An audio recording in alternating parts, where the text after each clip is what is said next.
Yo, what's up guys? Universal Mastery. So right now, if you're watching this, then you're watching from my Patreon. So what we're going to be doing in today's video is we're going to be going over a very specific practice, which is going to be a practice that revolves around self-empowerment, and it is going to be a very simple practice. This should be a very quick practice that you should be able to do daily.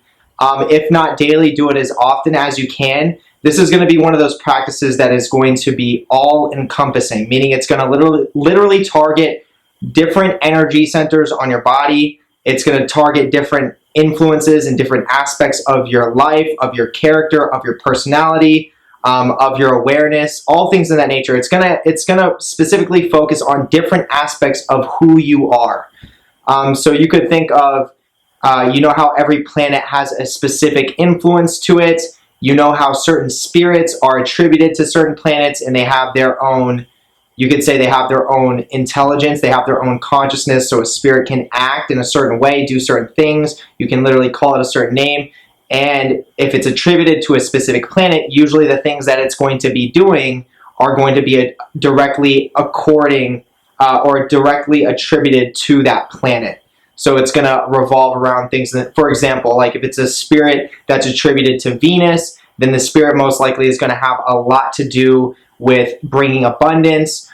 Maybe it might be a spirit that revolves around love, a spirit that could cause someone to lust, feeling good, being confident, all things in that nature. So once again, this is going to be a very practical practice that you should be able to do very simply, and it is going to be extremely potent. And I'm going to go into more details in just a few minutes. So if this is what you want to do, once again, this is meant to be practiced. Once again, if you are not going to actually practice this and you are watching, you're still going to gain a lot of value because you're gaining an awareness of what this is and what this could potentially offer. And right now you're taking it in through your subconscious mind. But once again, this video is created specifically to be practiced. So other than that, stay tuned.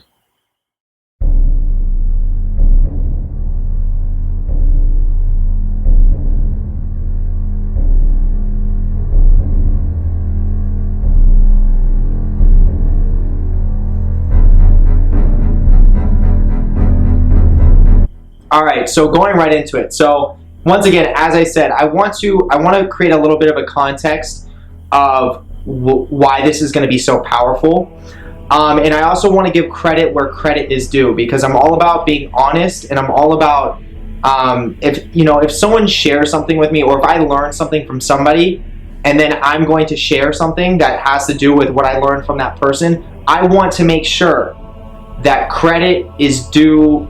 That the credit is brought back to its source. I think that's a really important thing. So once again, what I'm getting at is that if I learn something from some person and I think it's very valuable enough for me to share, and then I do end up sharing it, then I'm going to tell you that I learned that. Most likely I'm going to tell you that I learned it from that person, if the context is right. For me making a video, if I'm going to share anything that I learned from somebody else, I am definitely going to give credit where it is due.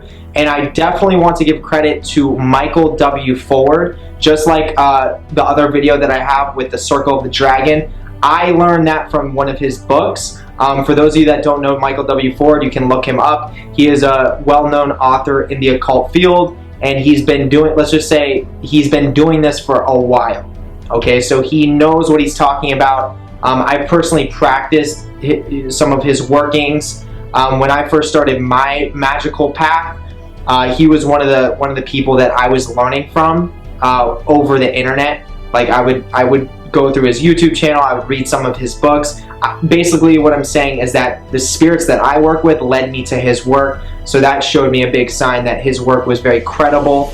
And once again, I've practiced it myself and I have gotten actual very powerful results from it. So this practice that I'm going to be sharing with you right here, I got this from his book as well. And I did my own little divination to formulate this, or to find this type of practice that I'm sharing with here.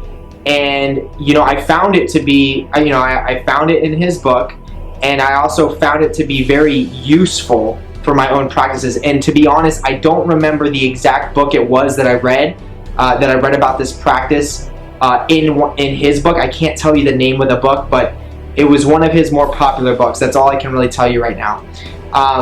But without further ado, I found this practice in his book, and then I wrote it down and I customized it in my own way, in my own personal way, so that I can use it for myself.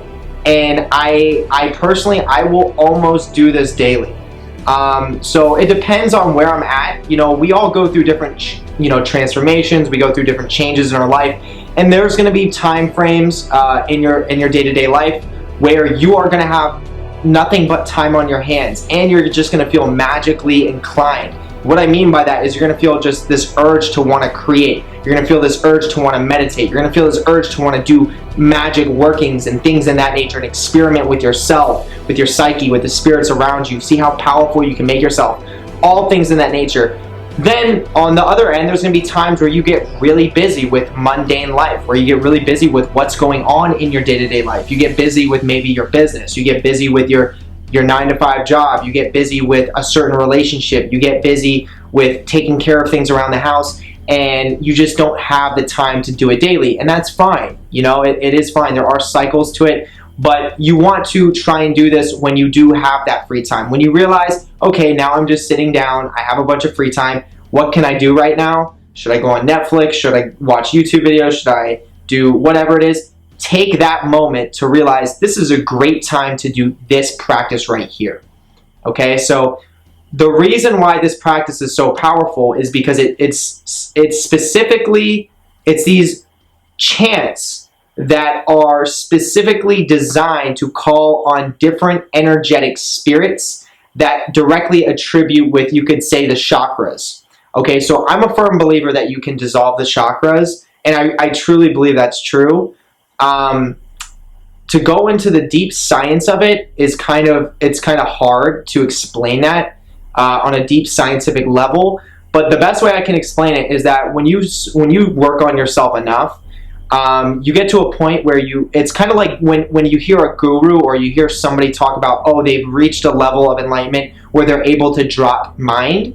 It's very similar to that. It's like you've dropped your mind, and basically going to the esoteric aspect of what dropping mind is, that would mean that your chakras are no longer open to everyone the way that they used to be. So people can't trigger you from your chakras. So most of the people in our society have very unbalanced chakras, and their chakras are wide open, meaning that when someone lashes out, they most likely, when they lash out over something that's really stupid, they don't have control over that. That's an aspect of their shadow that's expressing itself through some of the unbalanced chakras, and all of it's really connected together. So basically what I'm saying is that most people, you could say, their chakras are very exposed, and not only are they exposed, but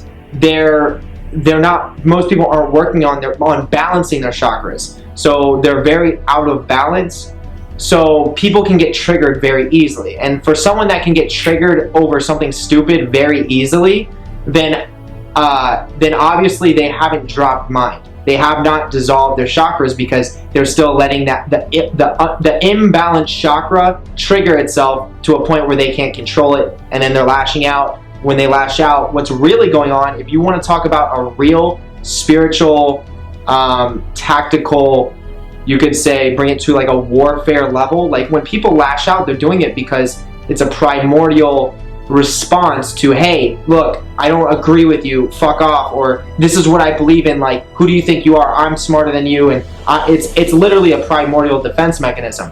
But the truth is, if you really want to be, you could say, a spiritual assassin, if you want to be someone that maneuvers consciousness, then you are paying attention to how people lash out. You hold your ground, and yes, there's going to be times where you get triggered, and it's, it happens sometimes, and the more that it happens, the more you start to learn about yourself.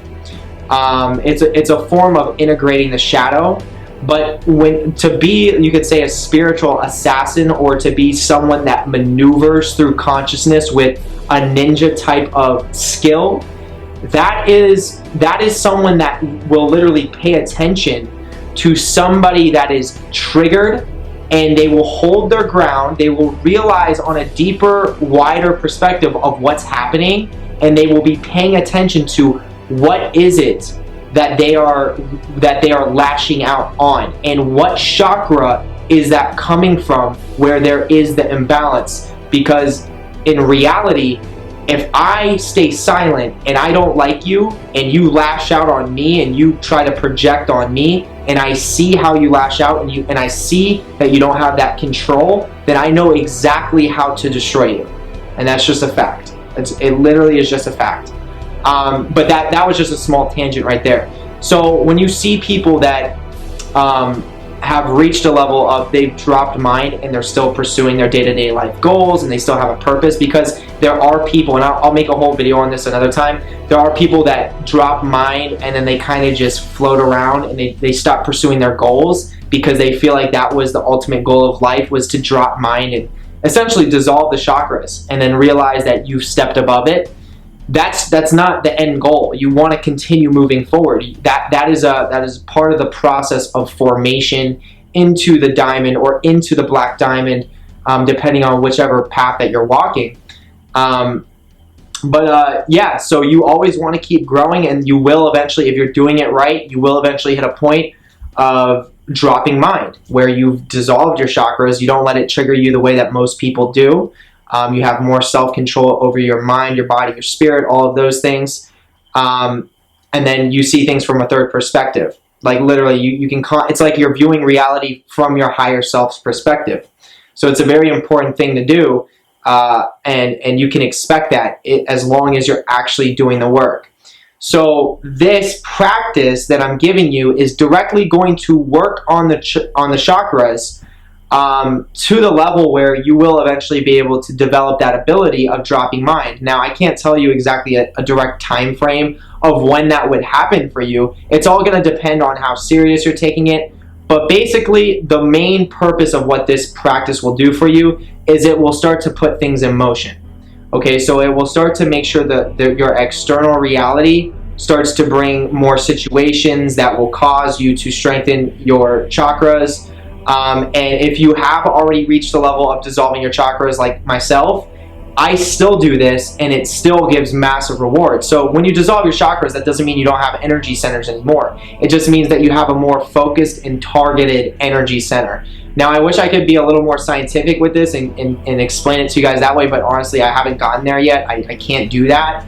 But you know, this is real, and this is what I've experienced, and on an esoteric level, this is the best way I can explain it. So rather than having all 7 different points, they kind of all form together, and you have this one energy center. So yeah, so that's, you know, take that for what it's worth. And I still do this practice as often as I can, and I'll give you guys another bit of advice in a bit here, but I'll do this practice as often as I can. And what I also notice is, not only does it strengthen the energy centers in my body, where I have them targeted, where I feel like the main energy center is, that, you know, I can focus my energy and have it grow throughout my body. Not only does it strengthen that, but once again, remember, all this stuff is connected. It's increasing your aura, you know, it's strengthening your aura. So when you see that invisible glow around someone's body, if you can tune into it, you see it on me, you'll notice sometimes people will have a glow, and that means that people are doing spiritual work. You can sense it. And you will see it. Some people don't have it, some people have it. Basically what it is it's an energetic glow that, and the way that you see it more potently, the way you can see it manifest on somebody to a level where you can literally see it very clearly, that's how you know you're talking to someone, or you're looking at somebody that does spiritual work and controls energy around them, rather than letting it just spew off into the universe and go in all different directions. It literally will be very confined, pretty close, I want to say a couple inches to the skin, and you will see a layer of it around their body. That means that once again, they do spiritual discipline, they practice. So that's always someone that you can take great advice from. But it will strengthen that, because what is this practice that I'm about to share you? it's a spiritual discipline. It's a spiritual practice. So this is definitely going to strengthen your aura. It's going to strengthen your chakras. It's going to get you on the level of being able to dissolve those chakras. And this is what I wanted to share with you guys. I perform this after the Circle of the Dragon. Okay, so for those of you that haven't seen that video, make sure you check that out. It's one of the most effective rituals that you can do, and it's a form of banishing.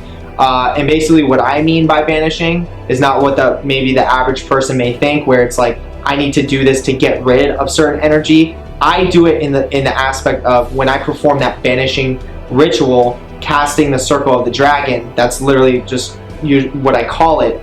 I conjure a bunch of energy. I presence a bunch of energy so that when I go to do my workings, it's enhanced. Okay, that's the whole entire goal behind why I do that specific ritual. It will strengthen it for whatever I'm doing next. And it's just a good practice to do in general. You're just going to gain psychic benefits from it regardless, because once again, it is a spiritual discipline to do that. So that's great. But I will do this, what I'm about to share with you guys, after casting the Circle of the Dragon. So if you have been practicing the Circle of the Dragon, which I know some of you have, then definitely incorporate this into your practice. Okay, so I also want to share something with you guys. So there is 2 different languages that I'm aware of that are very effective for magic. I'm sure there's plenty of others, but these are 2 that I'm specifically aware of, and that I feel like I'm aware enough to be able to share it with you guys and be confident about what I'm telling you.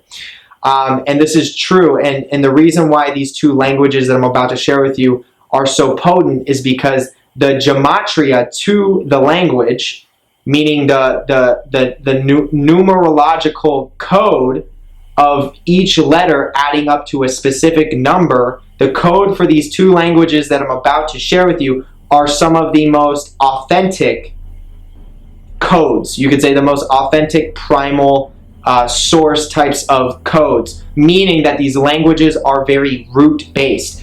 In other words, these are very ancient languages that have been used for very large amounts of time, and not only used for very large amounts of time, but have been actually dissected and practiced and worked on to make sure that the gematria that's coming from them is adding up to the correct numerological sequences.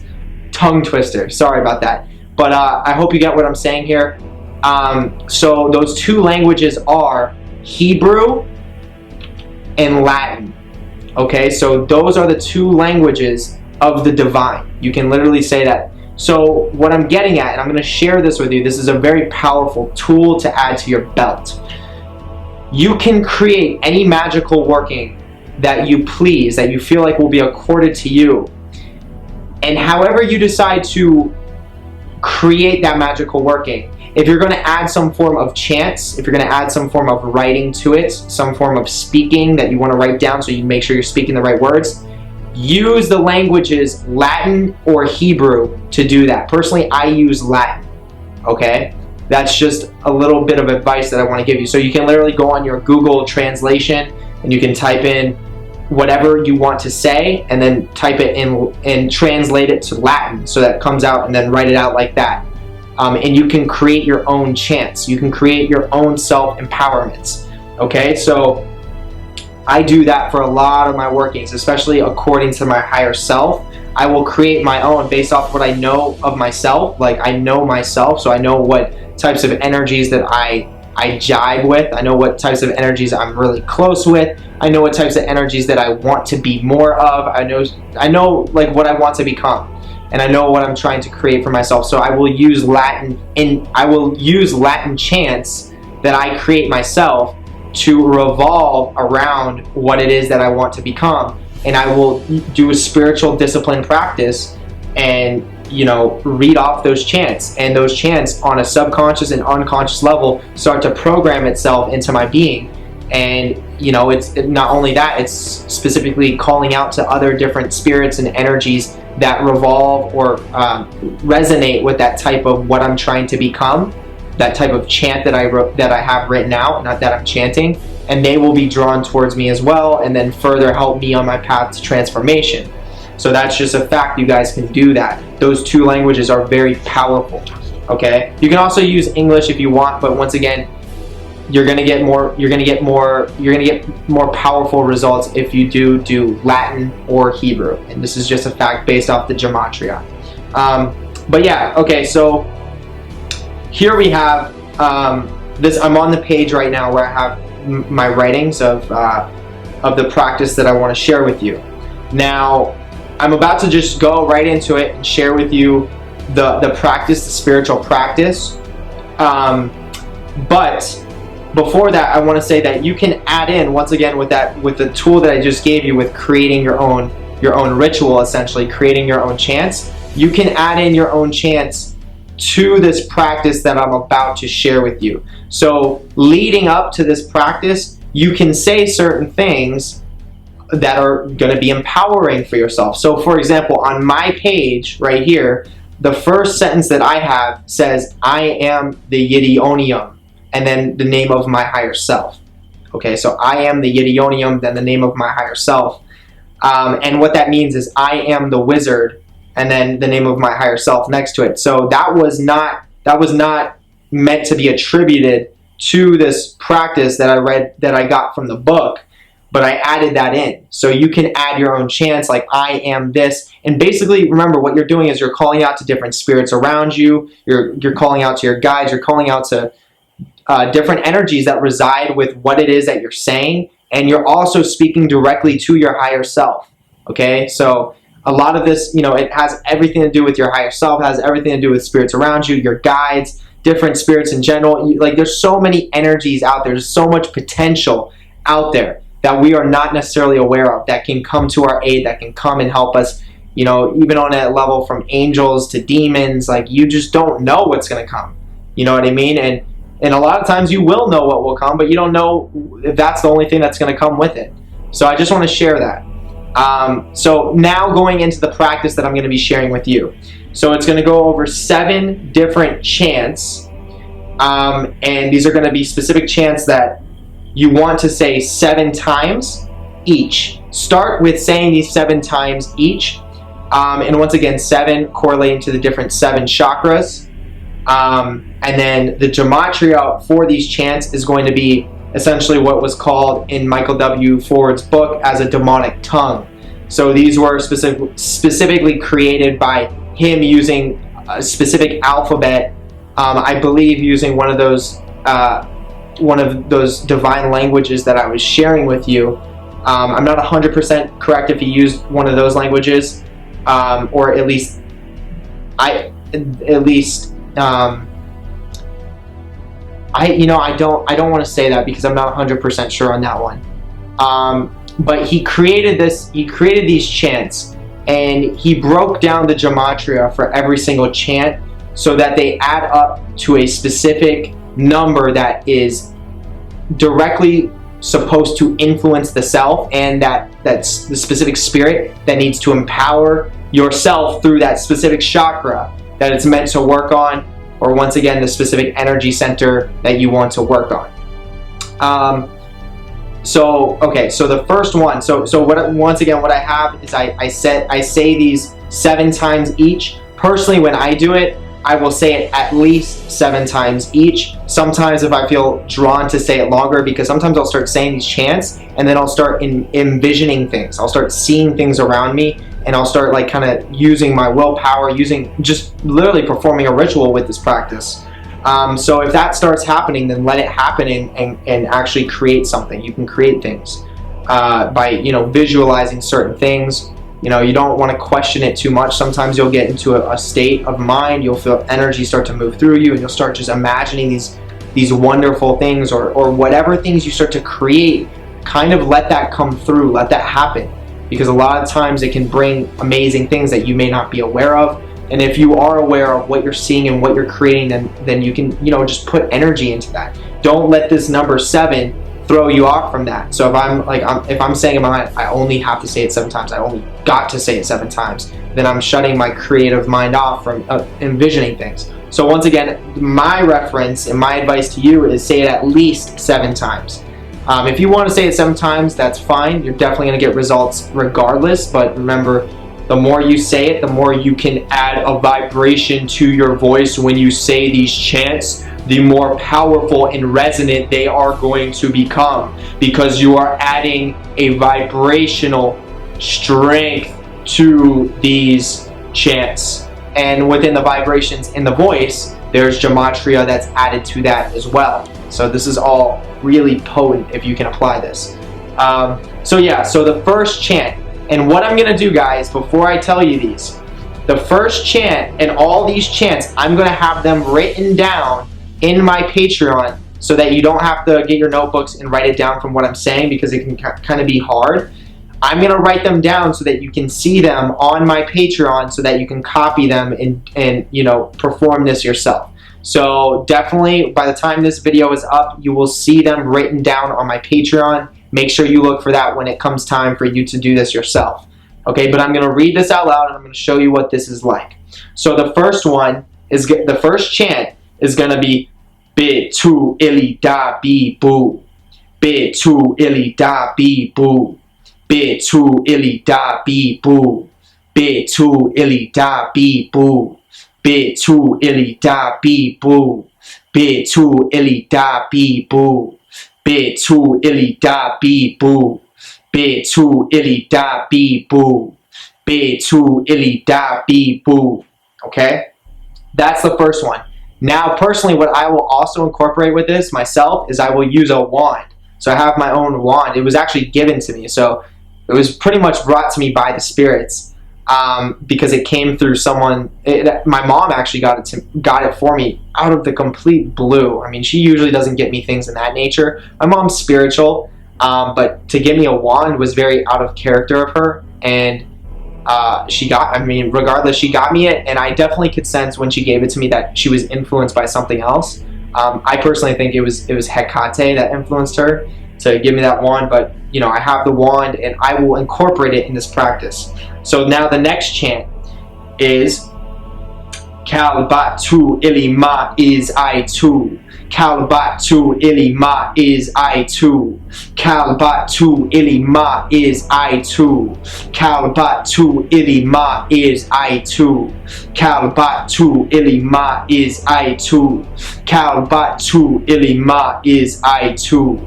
Kalbatu ilima is I too. Kalbatu ilima is I too.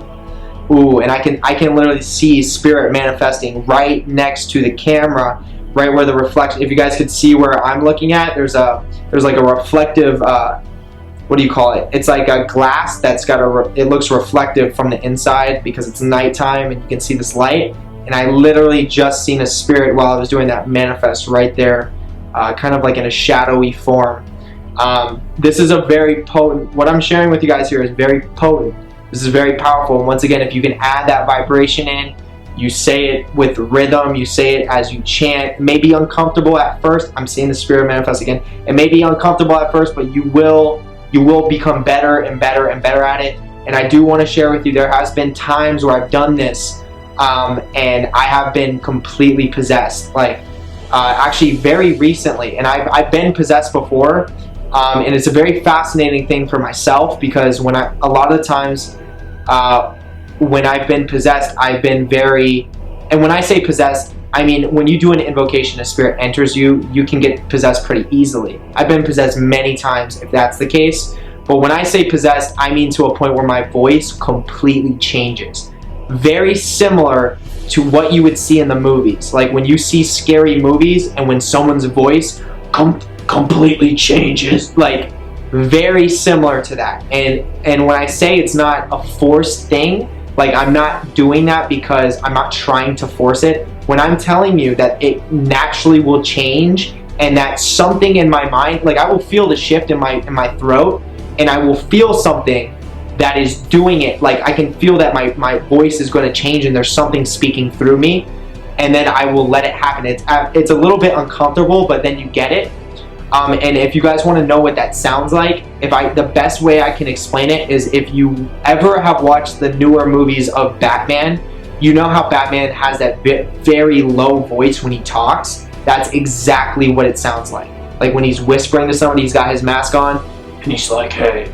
It's a very low voice, like, if I was to mimic it, right? I literally can't even mimic it right now, but it's very similar to that. It's a very deep, dark, and it sounds sinister, but the video got cut off for a second because I was recording for a while, but picking up where I left off, it sounds a little bit sinister, but you know, that's only to our conscious mind, so we don't really know, you know, like at the end of the day, what we do know is that there's no such thing as true good and evil.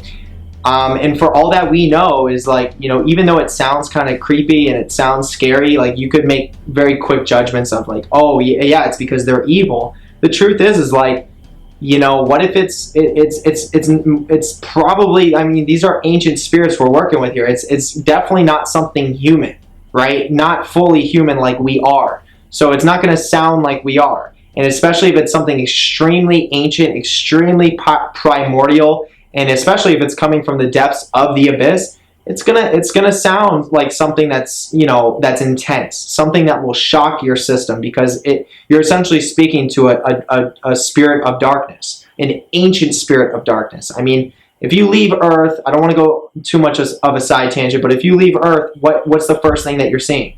You're seeing darkness. But all the planets and all the stars reside within that darkness. Remember, as above, so below, as within, as without. Darkness is what contains it all, right? The stars have the light, the planets have the light, but the darkness is what holds the light. So it's very ancient here. But yeah, going into the next one, this is going to be the next chant. Ti hum ra ba, ti hum ra ba, ti hum ra ba, ti hum ra ba, ti hum ra ba, ti hum ra ba, ti hum ra ba, ti hum ra ba, ti hum ra ba, ti hum ra ba, ti hum ra ba. This is the next chant.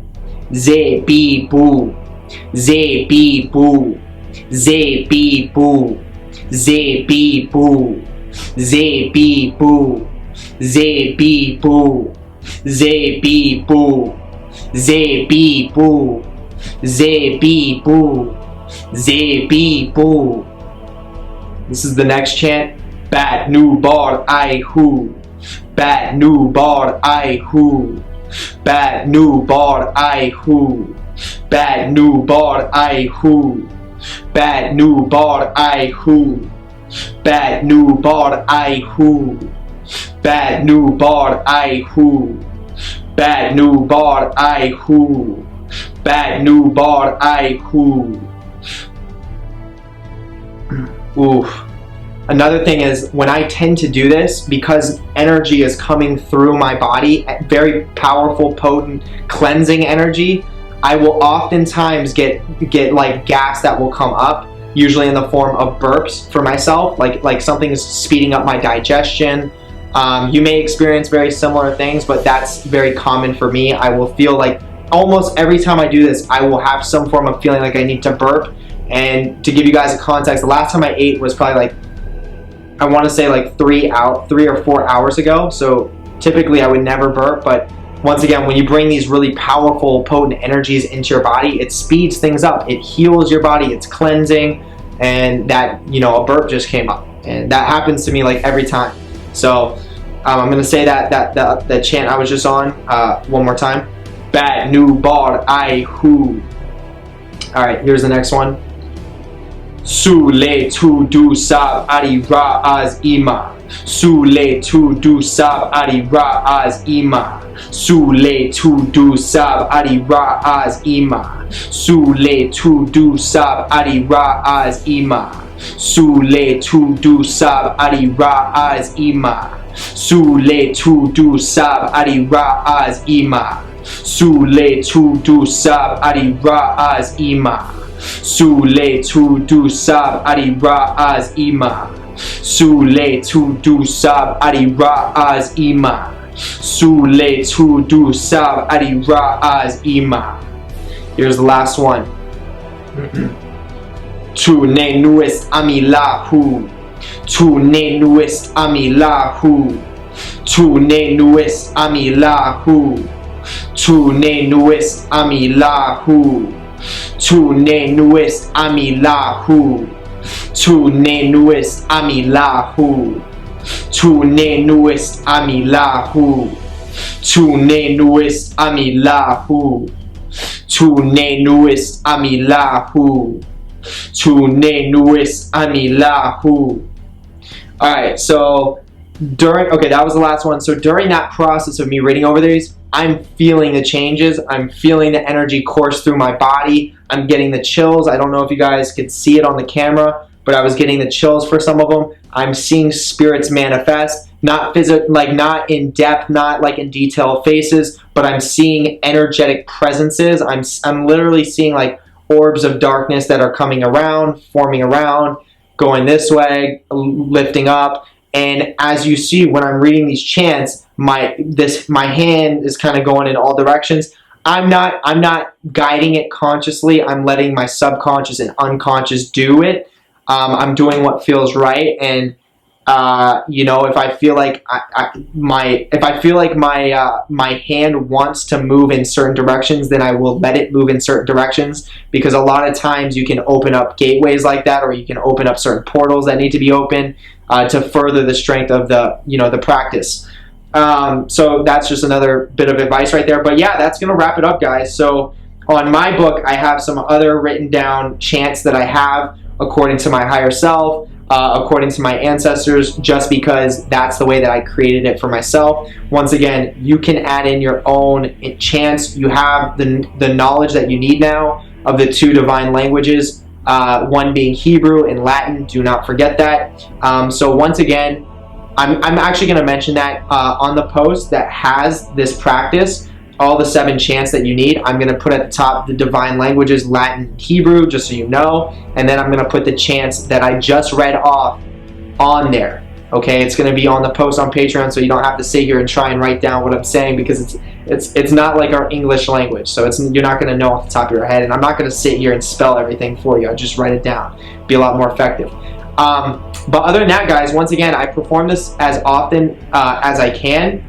Personally, right now in my day-to-day life, I've been busy with a lot of things, but I make sure that during the time that I do have off, that I make sure I practice this, and I will typically, and this is not just a forever thing. Like my practices may change within time, but as of right now, this is a really important practice for me. And just in general, doing some form of spiritual practice or spiritual discipline is always going to be a very important thing for myself and for anybody that's pursuing their own self-development and their own self-ascension, and trying to reach a level of real apotheosis. But I will, as of right now, typically I will perform the casting the circle of the dragon. Right after that, I will go into this practice and this working. This is a practice that will never, this will never go stale. The circle of the dragon, this practice, you could do this the rest of your life, and you will get massive results. I highly recommend that you do this as often as you can, and until maybe you have a time frame where you develop a different spiritual discipline or practice that you will then be focusing on. Typically, that's how I structure my practices. I'll set a certain time frame. I'm going to do this for a certain amount of months, or maybe half a year, or maybe a whole year, and then typically months, and then shift to something else, but make sure that I'm shifting into something else, not just going completely cold. If you ever feel overwhelmed with magic, like you're just getting overwhelmed, you're starting to see too much, you're starting to experience too much, take a step back. Okay, it's okay. Like the worst thing you can do is pretend like you never saw this shit and go back to your day-to-day life. And the worst thing you can do is come into this wanting power, contacting spirits, trying to get to the next level, trying to learn about yourself, and then get to a point where you're too scared, and then just literally putting the book down forever. Like literally just being like, I am never going to touch that again. That is the worst thing you can do, because you've already opened the door, and most likely that door was meant to be opened, and you just don't have the courage or the fearlessness to proceed forward. So you got to really analyze your life. How is your life going? What direction are you moving in? What can you remove to then, gain more courage, gain more strength, become more fearless. So if you get to a point where you are overwhelmed, just realize that that happens, and this is gonna happen in the practice eventually. It's happened to me, where I've been overwhelmed with chaos. We're dealing with chaos here. We're dealing with destructive forces, but at the same end of the token, these forces not only, you know, can bring massive levels of chaos and destruction, but they can bring massive understanding of how to be the beacon of light and order in the midst of that chaos. So once again, you can become that planet, or you can become that star in the solar system, in the galaxy. Okay, the darkness will hold a space for you, and you can become, you know, that light, essentially. And that's essentially why we're here right now. And to become more integrated with darkness, you just become, you know, more powerful, just all around. But yeah, other than that, guys, I'm going to leave it right there. I think this was definitely going to be beneficial for a lot of people. So other than that, I hope you have a great rest of the day or night wherever you are. And I will see you on the next Patreon video. Peace.